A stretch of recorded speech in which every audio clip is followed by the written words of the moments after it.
গণ অভ্যুত্থানের সুফল ঠেকাতে ষড়যন্ত্র চলছে এমন মন্তব্য করে বিএনপি মহাসচিব মির্জা ফখরুল ইসলাম আলমগীর বলেছেন, হায়নারা আক্রমণ করলে প্রতিহত করতে হবে।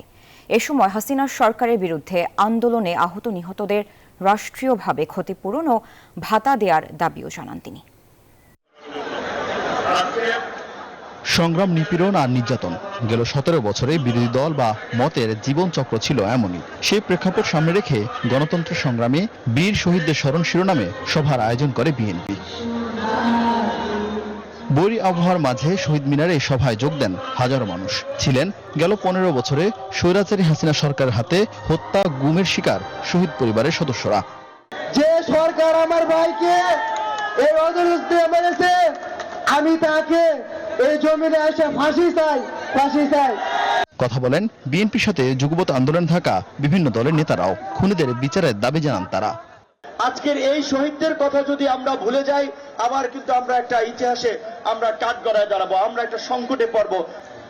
এই গণহত্যা এবং এই ফ্যাসিবাদী দুঃশাসনের বিরুদ্ধে যারা নিহত হয়েছেন সবাইকে শহীদের মর্যাদা দেওয়া দরকার।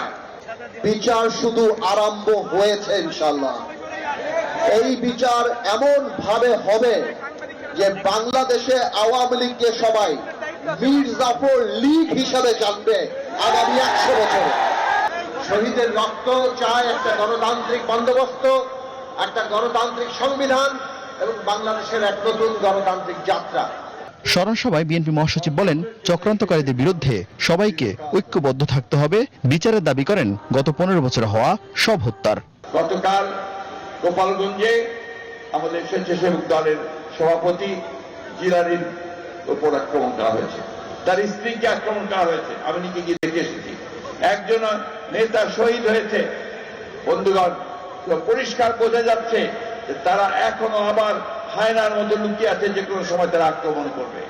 সেই আক্রমণকে আমাদের প্রতিহত করতে হবে, আমাদেরকে গণতন্ত্রকে প্রতিষ্ঠা করতে হবে। বন্ধুগণ, অনুষ্ঠানে শহীদদের স্মরণে সাংস্কৃতিক অনুষ্ঠানের আয়োজন করা হয়। গণতন্ত্র দিবস উপলক্ষে আগামীকাল নয়াপল্টনে সমাবেশ করবে বিএনপি।